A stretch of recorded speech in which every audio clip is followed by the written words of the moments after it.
천지의 창조주를 믿습니다. 나는 그의 유일하신 아들 우리 주 예수 그리스도를 믿습니다. 그는 성령으로 잉태되어 동정녀 마리아에게서 나시고 본디오 빌라도에게 고난을 받아 십자가에 못 박혀 죽으시고 장사된 지 사흘 만에 죽은 자 가운데서 다시 살아나셨으며 하늘에 오르시어 전능하신 아버지 하나님 우편에 앉아 계시다가 거기로부터 살아있는 자와 죽은 자를 심판하러 오십니다.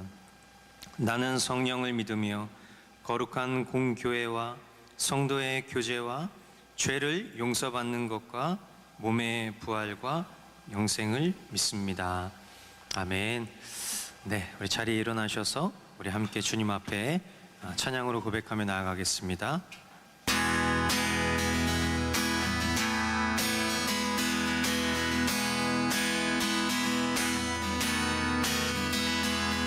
주와 같이 길 가는 것 즐거운 일 아닌가. 우리 주님 걸어가신 발자취를 밟겠네.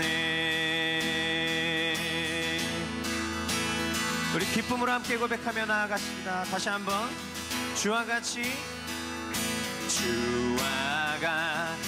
길 가는 것 즐거운 일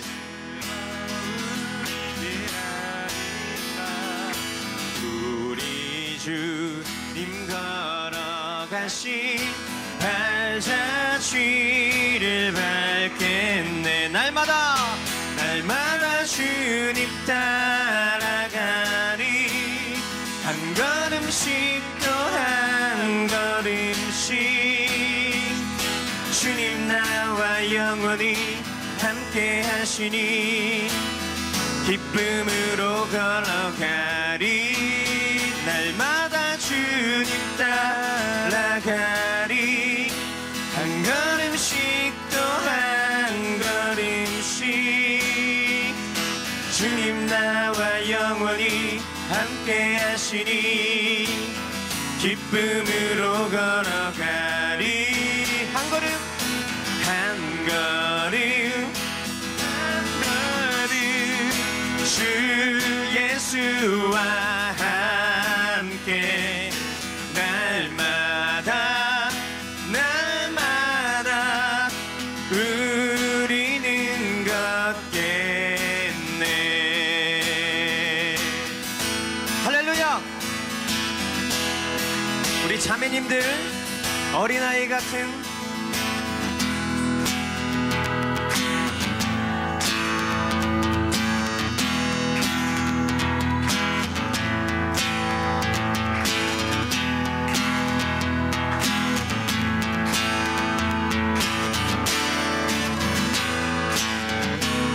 형제님들 꽃이 피는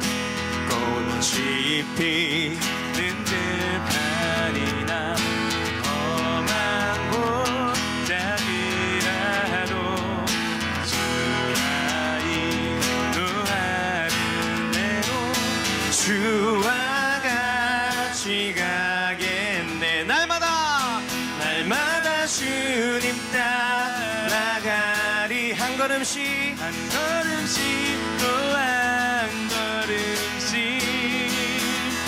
주님 나와 영원히 함께 하시니 기쁨으로 걸어가. 날마다 주님 따라가리.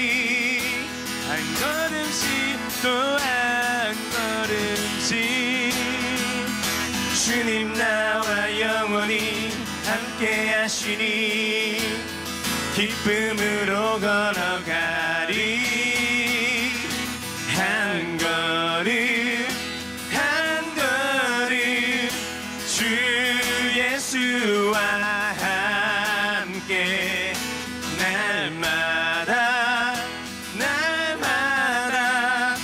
우리는 걷게. 한 걸음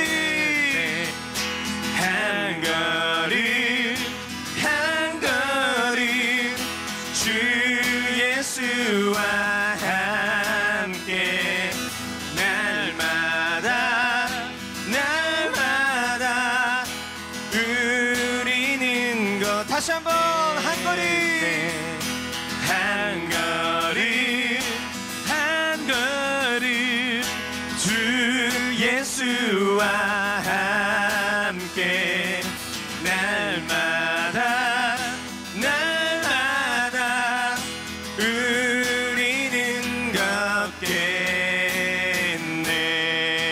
걷겠네.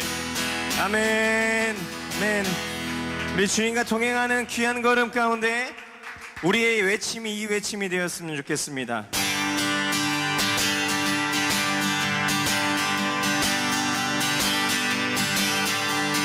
많은 사람들 진리를 모른 채 주님 곁을 떠나갔지만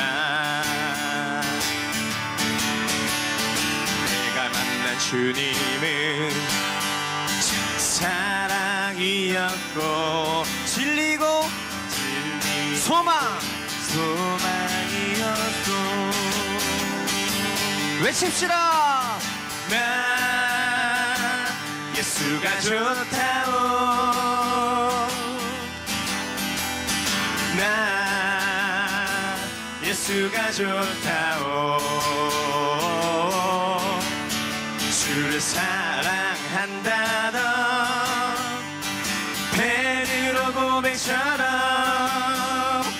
나 예수를 사랑한다오. 무거운 짐진 자 다 내게로 오라.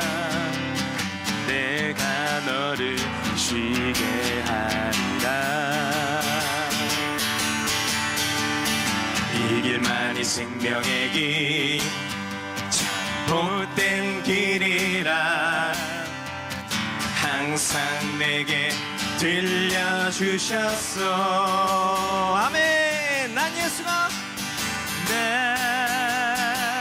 예수가 좋다오. 나 예수가 좋다오. 주를 사랑한다던 베드로 고백처럼 난 예수를 사랑한다오.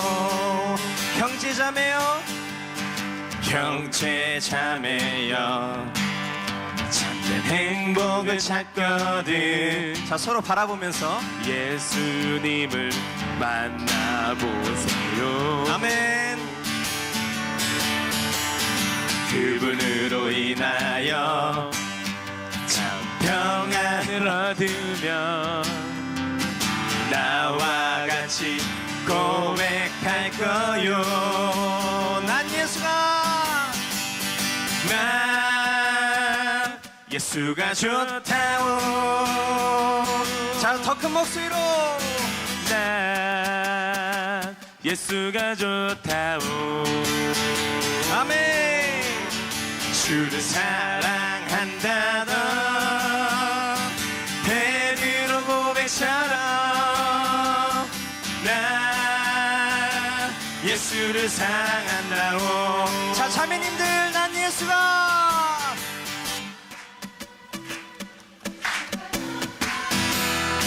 자, 형제님들, 난 예수가 좋다오. 아멘. 주를 사랑한다던 베드로 고백처럼 난 예수를 사랑한다오. 마지막이에요. 난 예수가 좋다오. 나 예수가 좋다오. 주를 사랑한다던 베드로 고백처럼 나 예수를 사랑한다오.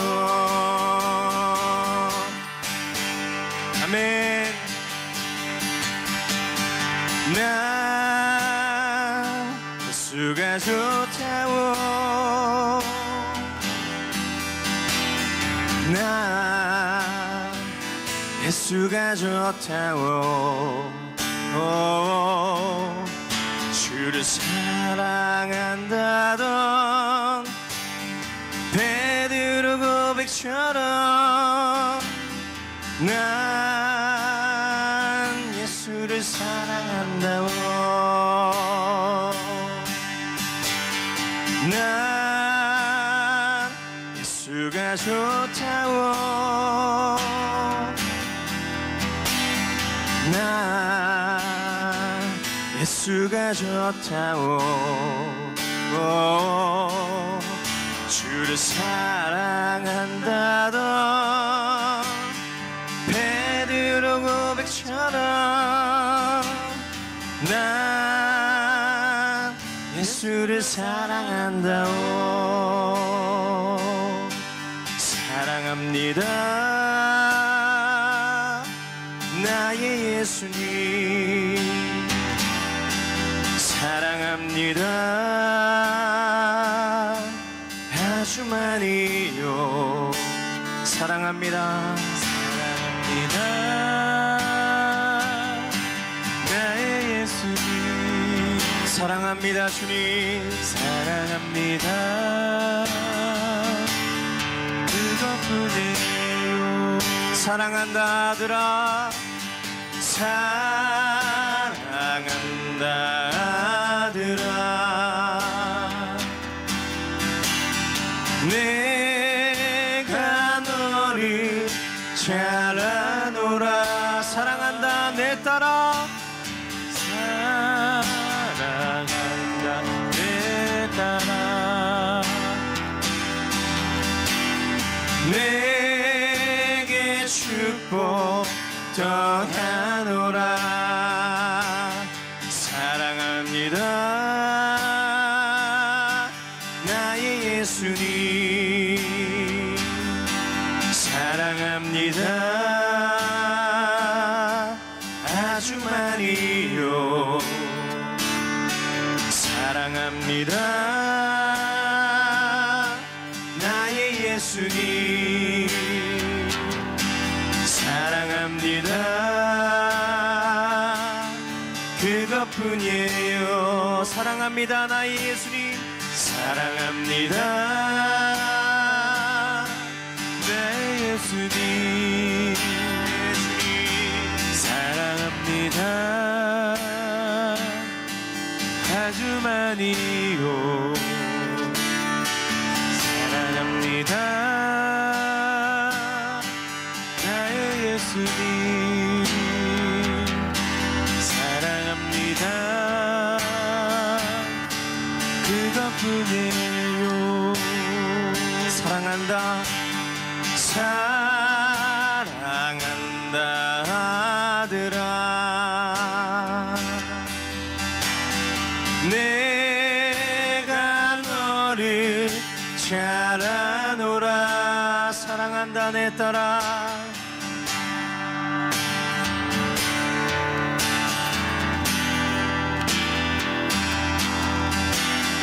내게 축복 더하노라. 사랑한다 아들아. 사랑한다 아들아. 내가 너를 잘 아노라. 사랑한다 내 딸아. 내게 축복 더하노라. 주사랑 주사랑 거친 풍랑에도 깊은 바다처럼 나를 잠잠케 해. 주사랑 내 영혼의 반석 내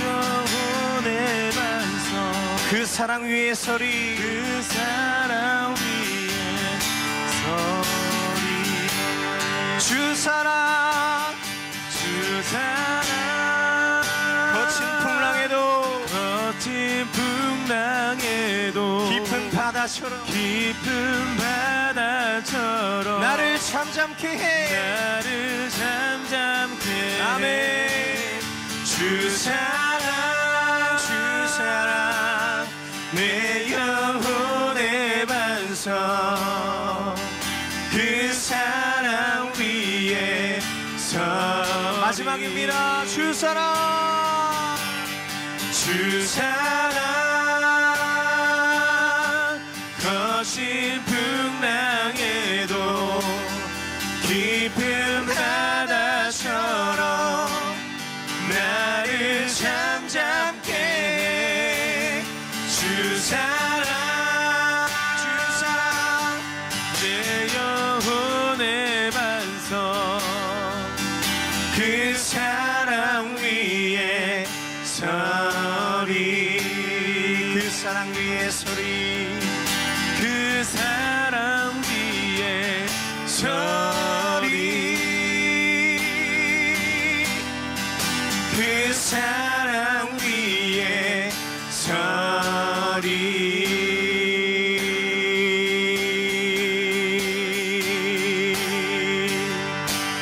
아멘 우리를 이끄실 우리 하나님 아버지께 우리 영광의 박수로 나아가 보겠습니다 주님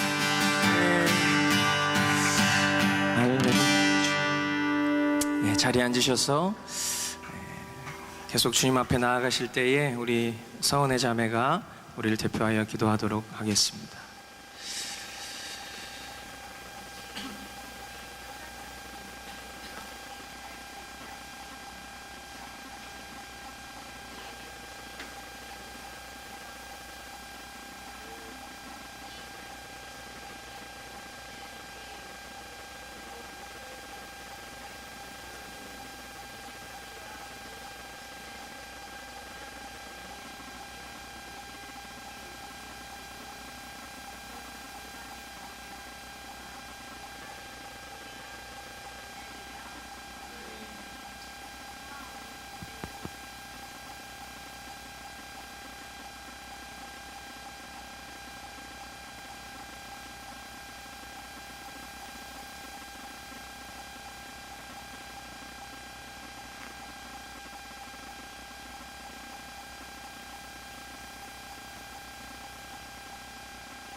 아멘.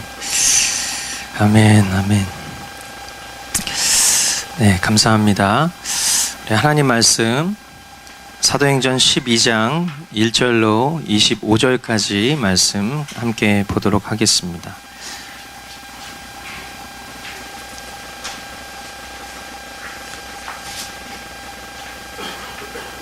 사도행전 12장 1절로 25절까지 우리 교독으로 말씀을 보고 마지막 25절 한 목소리로 읽도록 하겠습니다. 이 무렵에 헤롯 왕이 손을 뻗쳐서 교회에 속한 몇몇 사람을 해하였다.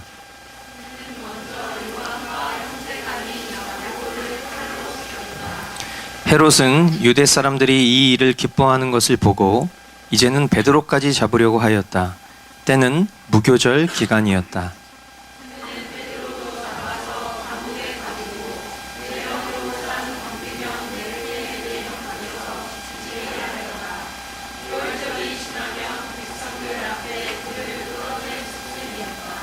이렇게 되어서 베드로가 감옥에 갇히고 교회는 그를 위하여 하나님께 간절히 기도하였다.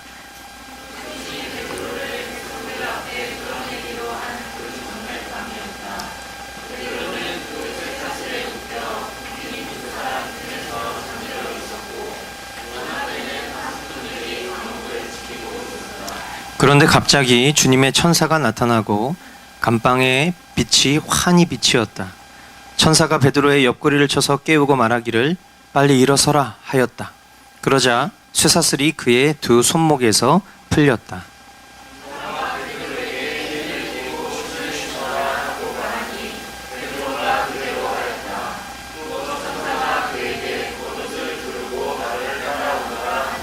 베드로가 감방에서 나와서 천사를 따라갔다. 베드로는 천사가 하는 일이 참인 줄 모르고 자기가 환상을 보고 있는 것이라고 생각하였다.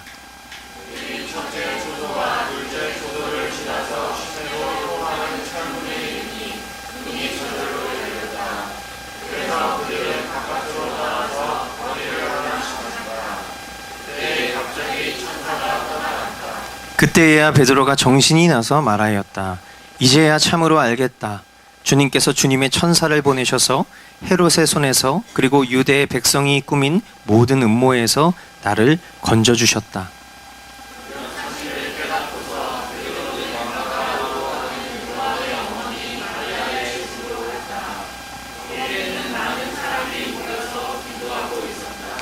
베드로가 대문을 두드리니 로데라는 어린 여종이 맞으러 나왔다.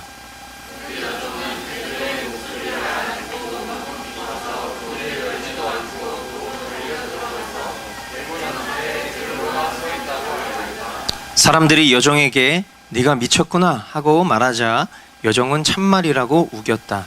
그러자 그들은 베드로의 천사일 거야 하고 말하였다.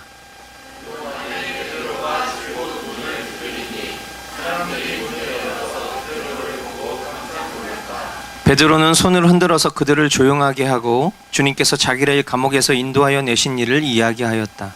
그리고 그는 이 사실을 야고보와 다른 신도들에게 알리시오 하고 말하고는 거기에서 떠나 다른 곳으로 갔다.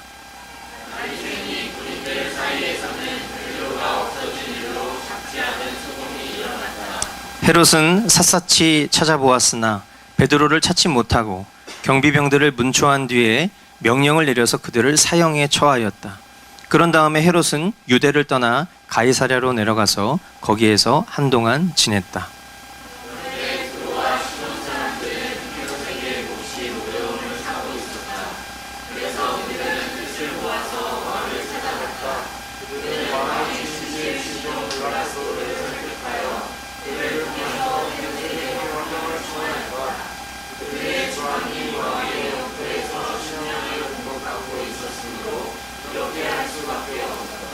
지정된 날에 헤롯이 용포를 걸쳐 입고 왕좌에 자정하여 그들에게 연설하였다.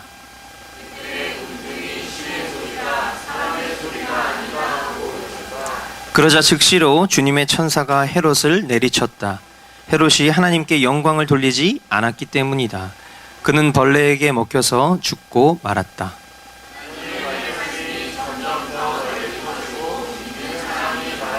함께 봅니다. 바나바와 사울은 그들의 사명을 마치고 마가라고도 하는 요한을 데리고 예루살렘에서 돌아왔다. 아멘. 아멘. 2019년도 올 한 해 좀 제가 개인적으로 설정한 몇 가지 목표가 있는데, 먼저는 우리 성도들이 성경 말씀을 상고하고 또 연구하고 그렇게 하나님의 말씀을 어떤 부분적이 아닌 총체적이고 또 통전적으로 말씀을 다 아우를 수 있는 그런 성도들, 또 그런 교회가 되기를 좀 바라는 마음이 있습니다. 그래서 제가 오늘부터는 조금 강의 본문을 좀 넓혀서 최소 한 장 이상 좀 이렇게 좀 빠른 속도로 성경을 좀 바라보는 그런 시간을 가지려고 합니다. 왜냐하면 52주인데 이렇게 하다가는 이렇게 성경 몇 권 이렇게 우리가 공적으로 나누지 못할 그런 상황인 것 같아서 좀 빨리 그래서 최소 이 설교의 시간이 단순히 어떤 우리 삶의 교훈을 얻는 정도의 수준의 시간이 아니라 하나님 말씀을 좀 세밀하게 공동체가 함께 보는 시간으로 갖고, 그리고 우리가 머스트 라이프를 할 때에 말씀을 읽는 것도 사실은 뭐 하루에 말씀을 뭐 2장 석장 읽는 것도 그렇게 많은 분량이 아닌데, 저희가 이렇게 정독을 하다 보니까 한 장 내지 아니면 반장 정도가 되게 길들여져 있어서 우리가 요한복음을 2장씩 했더니 가끔 좀 체하시는 분들이 있다는 제보를 제가 좀 듣고, 그럼에도 불구하고 체하는 게 반복되다 보면 위가 늘어납니다. 그래서 그때부터는 더 많은 것을 소화할 수 있게 되기 때문에 최소 2장 정도씩은 우리가 봐서 이제 정독으로 말씀을 보는 것은 기본이고, 여러분들이 또 다독으로 말씀을 좀 통독하는 것도 여러분들이 도전하셔서 개인적으로 뭐 필요하면 또 제가 통독표를 올려드릴 수도 있으니까, 그렇게 좀 우리가 성경을 좀 주야로 묵상하는 그런 공동체, 또 그냥 스크린하는 개념으로 성경을 보는 것이 아니라 꼼꼼하게 하나님의 깊은 뜻을 헤아릴 수 있는 그런 깨달음의 은혜가 우리 공동체에 있기를 바랍니다. 오늘 우리 본문으로 만난 이 사도행전 12장 전체의 내용을 가지고 작지 않은 소동이라는 제목으로 하나님 말씀 선포하도록 하겠습니다. 초대교회의 공식 순교자로 이제 이름이 기록된 첫 번째는 스데반 집사님이었습니다. 그리고 이제 오늘 여러 인물들이 순교를 당했지만 공식적으로 기록된 두 번째 인물은 야고보였습니다. 사도 야고보. 이것은 초대교회의 큰 슬픔이었지만 하나님의 뜻을 알지 못하고 그 뜻을 거스르는 자들에게는 이것은 마치 승리한 듯한 큰 기쁨이 되었음을 우리는 보게 됩니다. 유대인들은 헤롯이 야고보를 죽인 그 일을 기뻐하였고, 그리고 영웅 심리에 우쭐하고 있는 그 헤롯 왕을 더 독려하여서 이제는 베드로까지 죽이기 위해서 감옥에 가두게 되었습니다. 그리고 16명의 군인을 사계조로 편성을 해서 철저하게 이 베드로의 어떤 그런 탈옥 혹은 사람들의 군중의 어떤 봉기 이런 것들을 철저하게 막고자 하는 그런 물리적인 시도를 하게 되는 것을 이 본문이 기록을 하고 있습니다. 단순히 이것이 물리적인 어떤 그런 탄압과 핍박이 아니라 사실은 이 영적인 하나님의 그 복음의 진전을 가로막기를 원하는 사단의 괴율이 이런 인간의 비참한 모습으로 드러나게 된 것이죠. 이러한 교회 지도자들의 어떤 순교와 그리고 박해는요, 분명 그 교회 성도들에게, 그 지도자를 품고 있는 그 교회 성도들에게는 큰 혼란과 두려움이었을 거예요. 주님을 위해서 그저 충성되이 복음을 전했다는 그 이유 하나 때문에 아무런 대가와 보전이 없이 오히려 참수를 당하는 어떤 그런 끔찍한 장면을 보게 되었을 때, 그리고 감옥에 갇히게 된 자신들의 지도자를 바라봤을 때 아마 성도들의 마음 가운데는 과연 이것이 정말 주님이 기뻐하시는 뜻인가? 더 나아가 주님 살아계신 건 맞는가? 그런 하나님 정말 선하시다고 하는데 정말 선한 하나님이 맞는가? 아마 우리가 이런 일들을 실제로 겪어본 적이 한 번도 없고 본 적도 없고 들어는 봤으나 너무 먼 나라 이웃 나라 얘기처럼 여길 수밖에 없기 때문에 이런 성도들의 마음을 우리가 헤아린들 아마 이 정도 수준밖에 우리가 이해할 수 없을 거예요. 그런데 아마 저 같으면 이런 제가 믿고 따르는 영적 지도자가 막 참수를 당하고 감옥에 갇히고 막 이런 모습들을 보게 되면 제 마음 가운데 이제 나는 그냥 이 짓은 그만해야겠다, 아마 이런 마음에 도피할 수도 있는 그런 심정이었을 텐데, 그리고 성도들이 얼마든지 모래알처럼 흩어질 수도 있었을 텐데, 오히려 주님의 교회는, 주님이 주인 되신 주님의 교회는 더욱 간절히 주님께 기도를 하였습니다. 아마 이런 기도를 했을 거예요. 주님, 주님의 종들을 불쌍히 여겨 주시옵소서. 이 환난 가운데에서 속히 건져주시고 더욱 복음이 전달될 수 있도록 도와주시옵소서. 아마 그렇게 성도들이 모여서 기도했을 거예요. 본문 6절로 이어지는 10절까지의 말씀을 보니까 헤롯이 베드로를 백성들 앞에 끌어내기로 한 그 전날 밤이었다.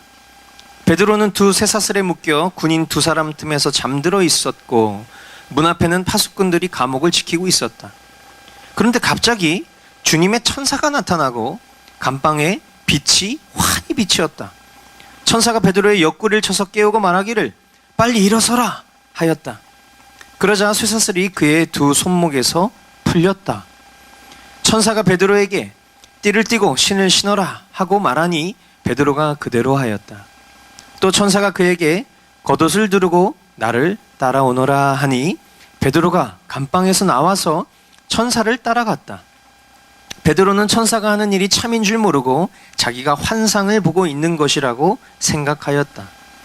그들이 첫째 초소와 둘째 초소를 지나서 시내로 통하는 철문에 이르니 문이 저절로 열렸다.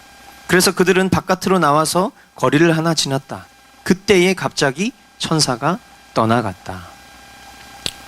주님의 백성들이 간절히 기도하고 있는 그 시간, 그 기도를 결코 외면하지 않으시는 주님은 헤롯이 베드로를 공개 처형하기로 작정한 그 날 전날 밤 놀라운 기적을 나타내 보여 주셨습니다.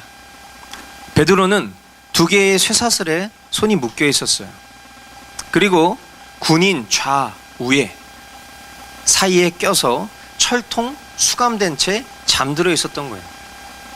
그리고 그 감옥 밖에는 또 파수꾼들이 아까 이야기했었던 것처럼 16명이 사계조로 어떻게 하든 어떤 군중의 봉기라든지 아니면 초자연적인 현상까지도 염려하면서 밖에서 감옥문을 지키고 있었어요.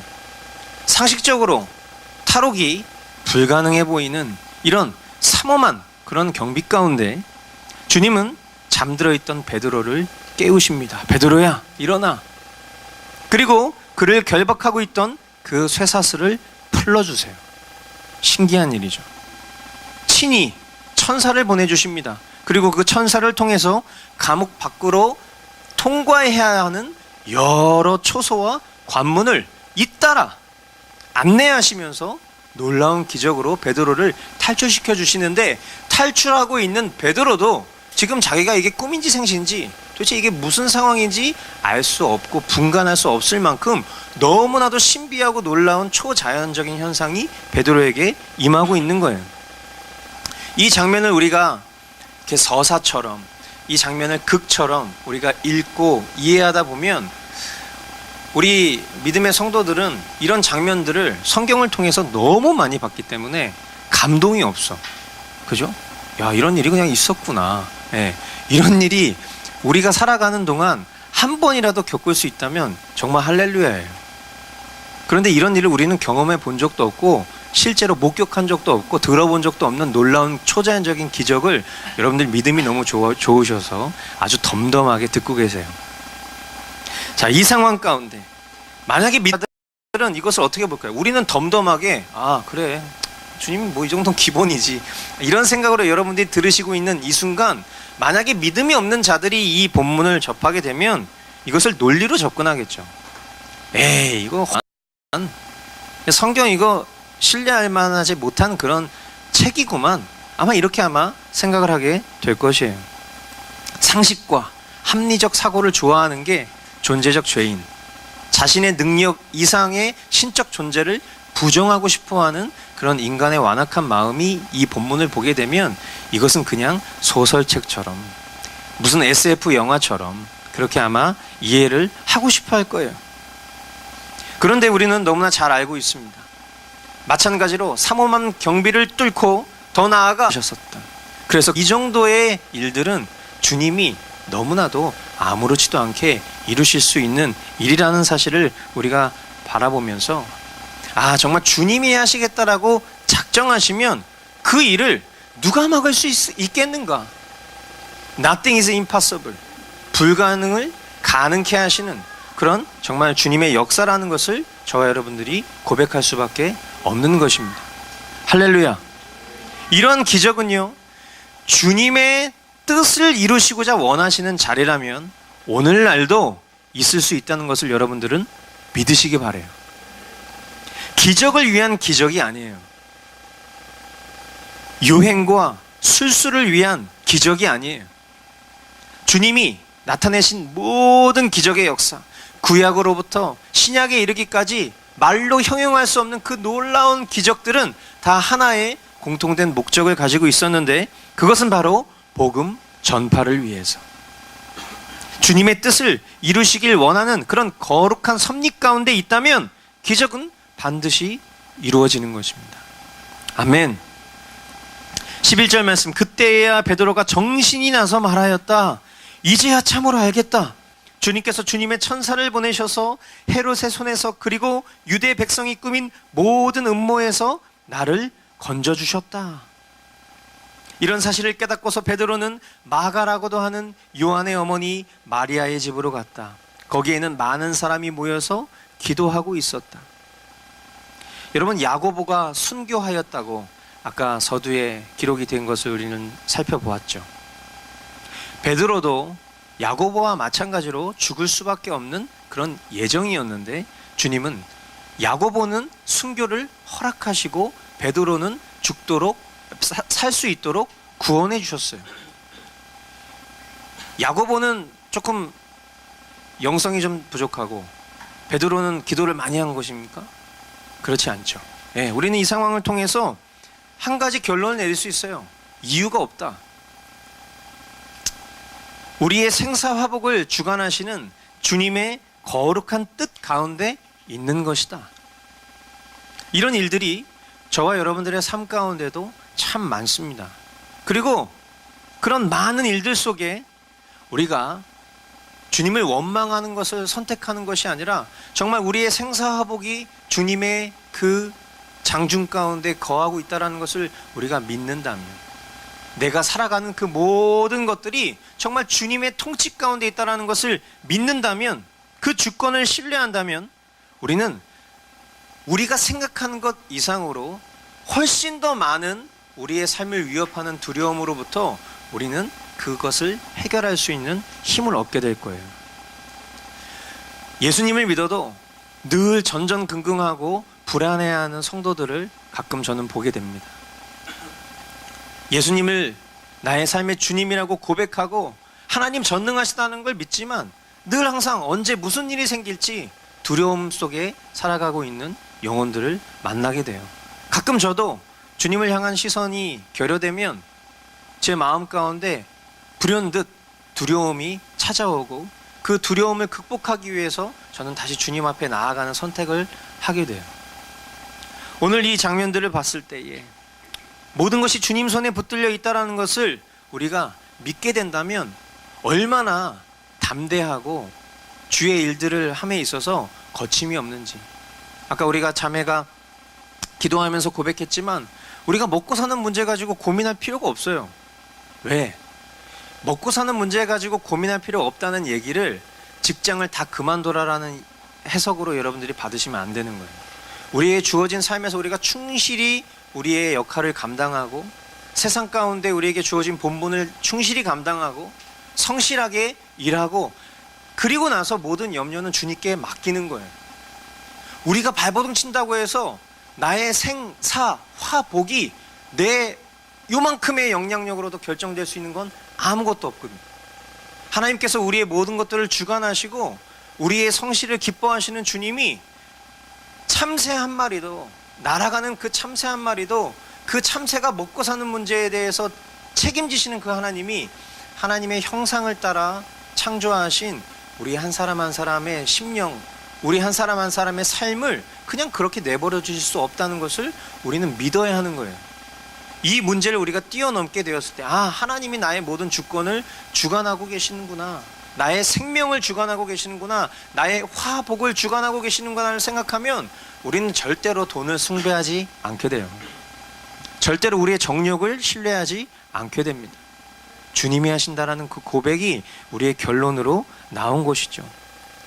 베드로, 정말 죽음을 각오하고 복음을 전하고 하나님의 놀라운 기적의 역사를 이루고 그렇게 믿음이 좋은 베드로도요, 지금 감옥에 갇혀서 고문당하고 좌우에 고문관이 옆에서 지키고 있고 거기서 정말 거의 실성 상태로, 실신 상태로 거의 죽어가는 그런 베드로가 꿈인지 생신지 알 수 없는 그 상황 가운데에서 정신을 차려놓고 보니 놀라운 기적을 자기가 경험하고 있다는 사실을 깨달았을 때 베드로가 이런 고백을 한 거예요. 아, 주님이 하셨구나. 아, 이거 주님이 하신 것이구나. 그러니까 이것은 어떤 단체나 우리 공동체만의 시그니처 인사가 아니에요. 주님이 하셨습니다. 주님만 기대합니다. 모든 믿음의 선진들이 결정적으로 고백하는 고백이 바로 이런 고백인 거죠. 주님이 하셨습니다. 이 놀라운 깨달음 가운데 베드로는 그의 걸음을 마가의 다락방으로 향하게 돼요. 그곳에는 우리가 앞서 봤었던 것처럼 여전히 그 베드로의 무사 귀환을 꿈꾸고 소망하면서 많은 동역자들이 기도를 쉬지 않고 있었어요. 그 기도의 이름이 뭘까요? 느헤미야 기도인 거죠. 느헤미야 기도예요. 왜요?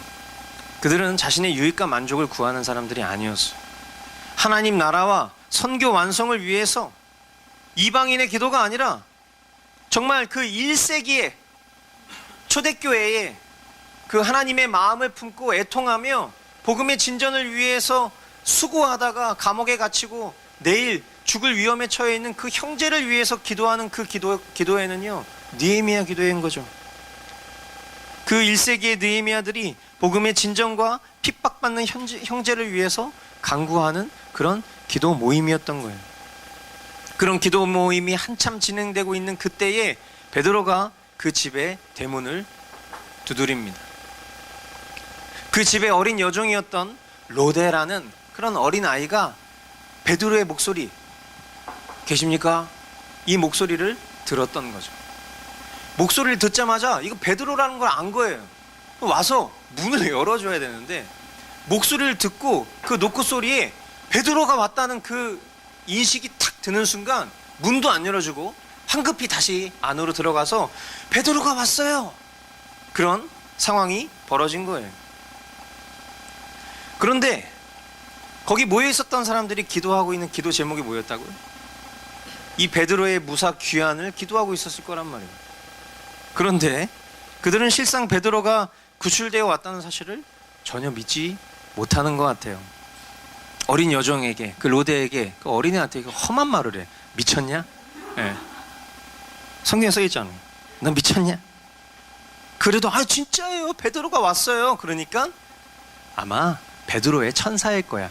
우리가 보통 애들을 이렇게 어르고 달랠 때 애들은 이해하지 못할 거라는 식으로 우린 되게 말 같지도 않은 얘기를 하면서 애들한테 그냥 입을 막아버리잖아요.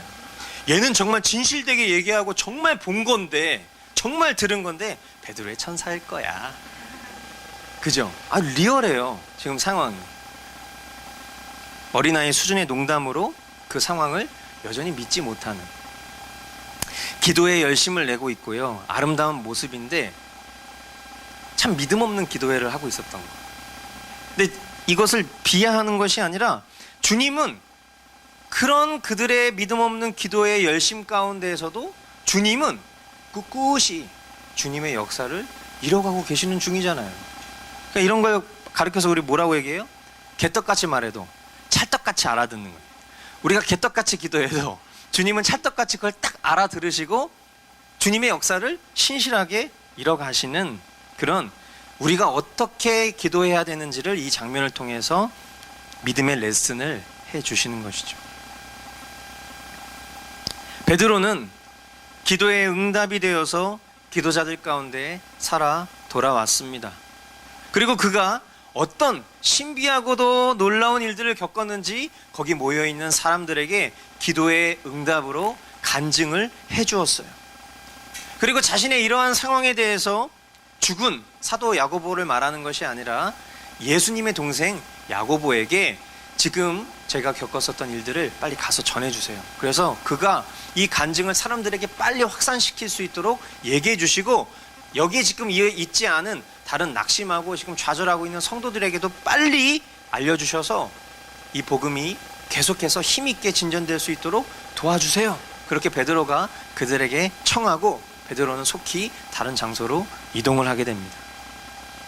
그렇게 이 하나님의 뷰파인더가 이 베드로에게 집중되어 있었던 그 장면이 이제 장면이 싹 바뀌면서 원래 베드로가 갇혀 있었던 감옥으로 장면이 향하게 돼요. 날이 새자 베드로가 구출된 그 감옥은요, 오늘 본문의 오늘 설교의 제목인 것처럼 작지 않은 소동이 일어났습니다. 이 소동의 사이즈가 어떤 사이즈냐면 베드로를 지켰던 16명의 군인이 다 죽게 되는 거예요. 사형을 받게 되는 거예요. 작은 소동이 아닌 것이죠. 이것은 소동이라고 표현하기보다는 대동? 재앙이라고 표현해야 흡사 맞는 표현인 것 같아요. 우리가 이 모습을 통해서 이 소동이라는 단어 안에 주님의 두 가지 복선을 보게 되는 것 같아요. 복음을 위한 죽음, 순교. 이것은 영광스러운 상급이 뒤따르는 것입니다. 그리고 하나님의 역사를 통한 복음의 소생. 베드로가 죽을 수 있었지만 야고보는 죽었어요. 하지만 그 죽음을 통해서 그 한 알의 밀알이 땅에 떨어져서 복음의 진전을 이루게 되고, 그리고 죽을 수밖에 없었던 그 베드로를 다시 살리셔서 이 베드로를 통해서 복음의 진전을 이룰 수 있도록 하시는 그 일들은 정말 위대한 소동이죠. 그래서 초대교회 성도들을 가리켜서 세상을 시끄럽게 하는 자들, 그런 닉네임을 붙였던 것입니다. 소동이 끊이지가 않아요. 근데 그것은 어떤 봉기와 난리와 혼란스러운 소동이 아니라 하나님의 놀라운 구원의 역사가 이루어나는 그런 소동. 그러나 지금 오늘 이 본문에 나온 또 다른 의미의 소동은 완악한 인간의 하나님을 대적하는 그 죄악은 곧 영원한 사망을 가져온다라는 이런 무시무시한 재앙이 되는 것이죠. 세상을 소란스럽게 만드는 복음의 소리와 영원한 사망으로 떨어지는 절규와 비명은 같은 소동처럼 보이지만, 같은 소동처럼 들리지만 그 결과는 너무나도 큰 차이인 것입니다. 하나님은요, 공의의 하나님이세요. 이 모든 일들, 이 모든 악행들을 하나님은 그냥 그대로 허용하시는, 언제까지 허용하시는 그런 하나님이 아니십니다. 20절 하반절 말씀 보니까 그들은 뜻을 모아서 왕을 찾아갔다. 그들은 왕의 침실 시종 블라스도를 설득하여 그를 통해서 헤롯에게 화평을 청하였다. 그들의 지방이 왕의 영토에서 식량을 공급받고 있었으므로 이렇게 할 수밖에 없었다. 지정된 날에 헤롯이 용포를 걸쳐 입고 왕좌에 좌정하여 그들에게 연설하였다. 그때의 군중이 신의 소리다, 사람의 소리가 아니다 하고 외쳤다. 그러자 즉시로 주님의 천사가 헤롯을 내리쳤다. 헤롯이 하나님께 영광을 돌리지 않았기 때문이다. 그는 벌레에게 먹혀서 죽고 말았다. 또 다른 장면이 헤롯을 향합니다.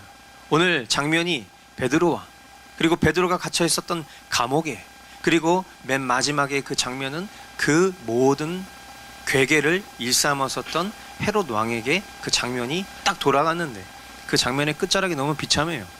그 헤롯 왕이 마치 승리자처럼 막 사람들이 어떻게 하면 헤롯 왕 앞에 아첨할 수 있을까의 기회를 얻고 있는 그런 장면으로 시작하여서 용포를 입고, 용포는 누가 입는 옷이죠? 왕이 입는 옷이잖아요. 왕이 왕의 옷을 입는 건 괜찮아요. 근데 그 단어에 주님은 밑줄을 치신 것 같아요. 너 왕 아니야, 내가 왕이야. 헤롯 왕이 연설을 하니까 사람들이요 막 사탕발림을 해요. 우와, 신의 소리 같습니다. 하나님이 그 음성을 들으시고 하시는 말씀, 내가 신이야. 내가 어떤 신인지 보여줄게. 그리고 바로 그 즉시 헤롯을 죽이시는데 성경에 이렇게 기록을 하고 있어요. 벌레에게 잡혀 먹었다. 이 장면을 이제 성경학자들은 이 벌레가 뭐죠? 충이잖아요. 충. 한자로 충. 그러니까 이제 우리가 어떤 질병에 걸렸다. 그래서 이제 어떤 질병으로 죽었다라고 그렇게 해석을 하는 경우도 있어요. 그런데 중요한 것은 대낮에 연설을 하고 있는 도중에 급사를 한 거예요. 왕이. 멀쩡하던 왕이 막 신의 소리다 막 이렇게 얘기를 하고 있는데 갑자기 급사를 했어요. 그러니까 하나님을 경외하지 않는 자의 죽음이 얼마나 비참한지는 그 원인이 질병으로 죽었던, 실제 벌레에게 문자적으로 잡혀 먹어서 죽었던 중요하지 않은 거예요. 너무 끔찍한 장면인 거죠. 그리고 이런 끔찍한 장면을 마치 무덤덤하게 비웃기라도 한 듯 이어지는 24절 말씀해 보니까 하나님의 말씀이 점점 더 널리 퍼지고 믿는 사람이 많아졌다. 하나님을 대적하고 알지 못하는 이들은 패역한 임금의 연설에 감격하고 신의 소리라고 부추기고 있지만 진짜 만왕의 왕 참 신이신 그 하나님의 말씀은 그 순간에도 점점 더 멀리 퍼져가고 그 말씀을 믿고 구원받는 자의 숫자가 많아지는 역사를 이루어가고 있다. 그렇게 성경은 기록을 하면서 이 장면을 마무리하고 계시는 거예요. 너무 멋지지 않습니까? 우리의 원수 사탄은요, 어떻게 해서든지 지금 이 순간에도 주님의 교회를 핍박하고 주님의 사람들을 죽이려 하지만 살아계신 주님은 주님의 몸된 교회를 지키시고 선한 길로 인도하시며 또 그의 일이, 그 하나님의 역사가 쇠하지 않고 더욱 왕성할 수 있도록 하시는 그런 하나님이십니다.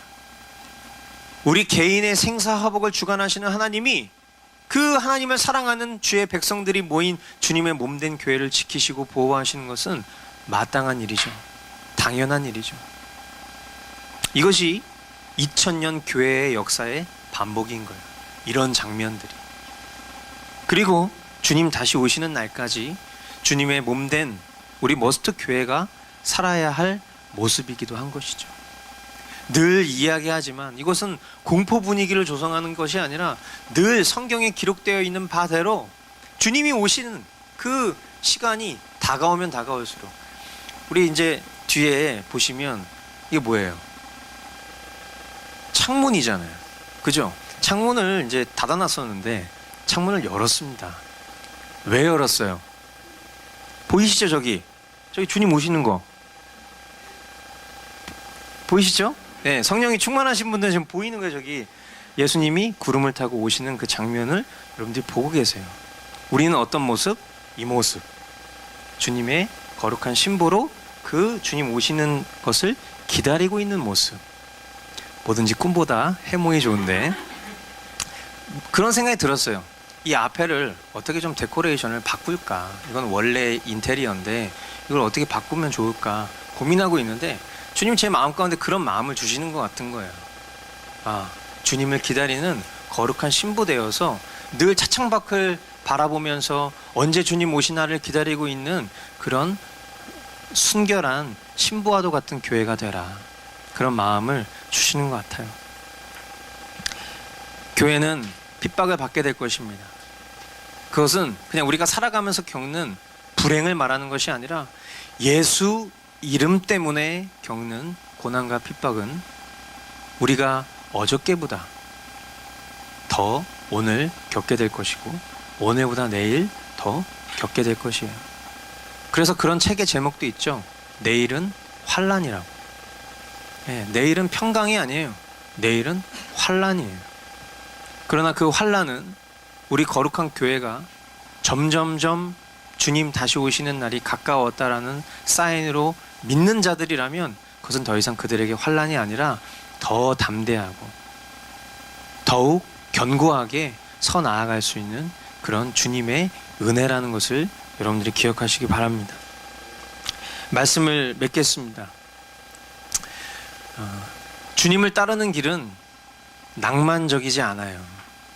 여러분, 만약에 정말 여러분이 주님을 따르고 교회에서 신앙생활하고 공동체를